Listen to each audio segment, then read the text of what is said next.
Hi, Glaucolong here, and today we're gonna be sculpting the mouth and the lips. This feature of the face is a very important one and oftentimes made very flat. Some of these angles and shapes also tend to change drastically from person to person, age, and once you understand how all of that works, you can use that into your advantage to not only capturing a likeness, but also to emphasize a certain subtle expression or convey certain emotions. It's also made out of very beautiful but subtle forms and interlocking shapes, and I'm gonna show you how I approach designing and sculpting the lips. Let's just jump into ZBrush. So here we have another plate that is part of my Simplify the Face series, which you can download on my website.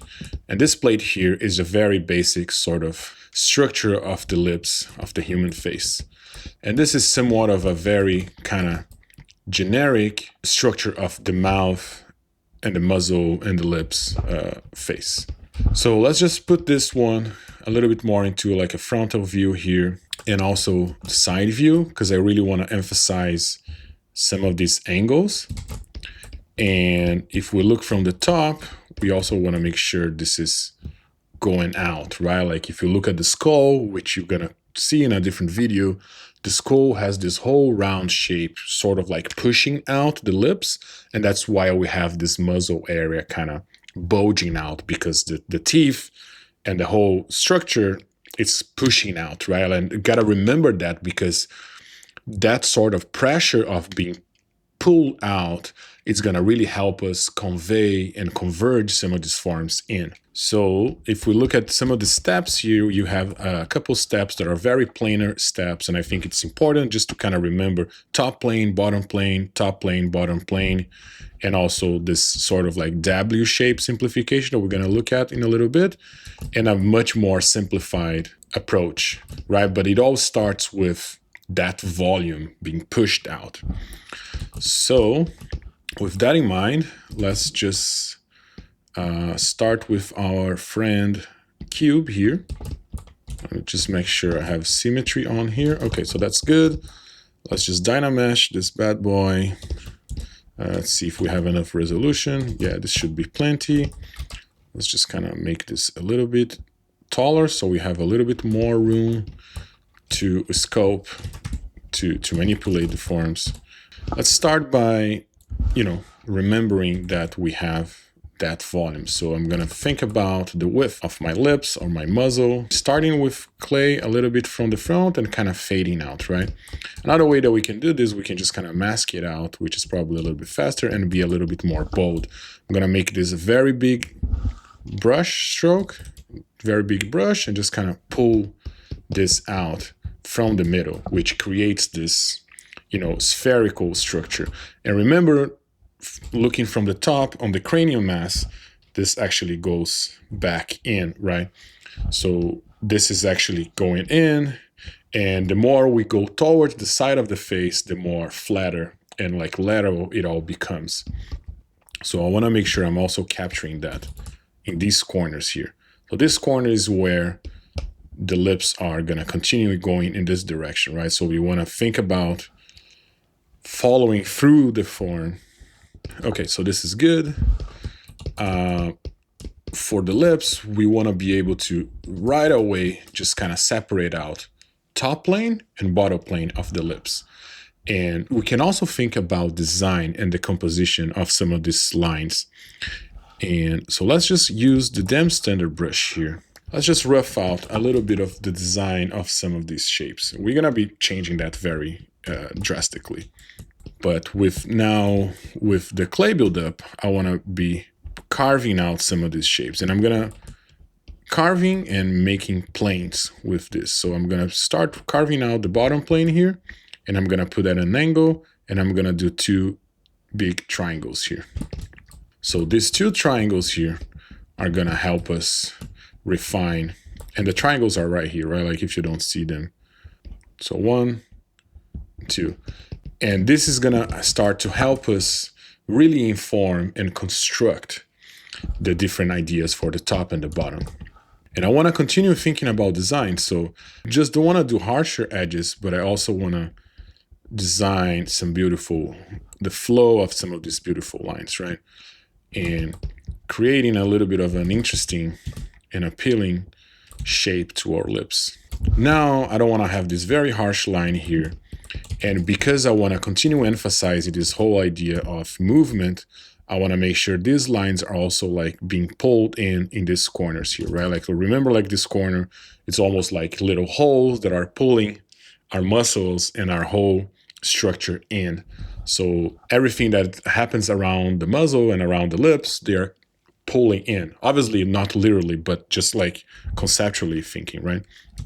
So I want to be carving out some from these forms, from these angles, and building that structure coming from those planes. And having these sort of like cues of coming from this side, coming from the inside, and really using this whole idea of shape design and designing the anatomy and designing the movement, I think it's really key to build believable but also interesting forms. I'm gonna clean up some of these forms here just to kind of help us identify some of these forms. And if you are a little bit confused about me using some of this terminology, design, shape, language, construction, anatomy, and all of that, so check out Lava, sign up on the link below, and I'm gonna keep you posted with the news as they happen. All right, let's keep going. So I'm gonna continue building some of these volumes here, and now looking from the side view, I want to make sure I'm respecting that angle from top lip, lower lip, and chin. So this is okay. Let me just kind of bring this in a little bit more. And again, I'm not really thinking too much about a specific person or anything like that. This is a sort of like a generic study, right? Like a generic in a sense that we are just looking at believable structures. So we can also use this idea of this W shape here. And the W shape is formed by these muscles pulling in this direction and this corner here together with these muscles that actually go around the lips. But again, using this sort of like anchor point here, we can really play with some of these shadow shapes and some of these lines here, right? And you see like I'm not doing straight lines, I'm really going with the flow here. I also like to break down this corner here so it feels like this lower lip's kind of going inside of that corner. Again, same idea that happens on the top. And we can actually break a little bit of this lip shape here to be a little bit more square, to help us have a little bit more of like a solid structure, if you will. The form on the corner of the lips, they tend to be a little bit more concave. So we can emphasize some of the concave here. And then as it moves towards the front part of the lips, we can be a little bit more convex. So we can use this sort of like motion here to kind of help us build the volume here. And this volume kind of fades and tapers as we go towards this direction. And then here it becomes a little bit more concave. And we can kind of really double down on those ideas and really emphasize, push that a little bit more, which sort of like creates a little bit of like a ridge line on the lower lips.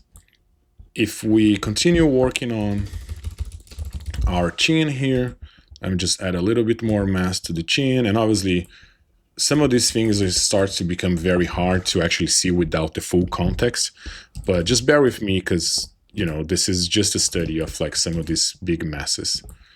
I'm also pulling some of these corners in a little bit more. So that helps with this whole idea of three-dimensionality of things kind of going in and out.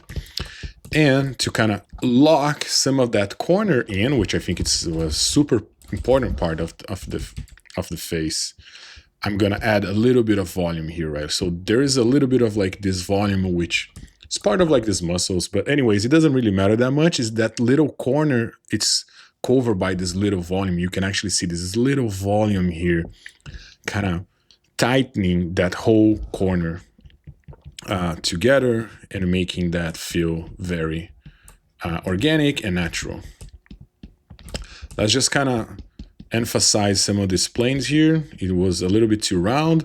And again, if you've been following the videos, this idea of juxtaposition of sharp and hard edges with soft edges and with soft forms and hard forms, planes and rounds and all of that, right? Like balancing all of those things is what really makes the pieces feel unique and natural. So we don't have a very harsh line at the top of the lips. So if you put your fingers around your lips, you're gonna see that it's actually very soft. But because of the color of the lips tend to change, there's a harsh change between, you know, more pinkish color to the skin complexion color. We tend to see that as a harsh line, and a lot of people tend to model that as a harsh line.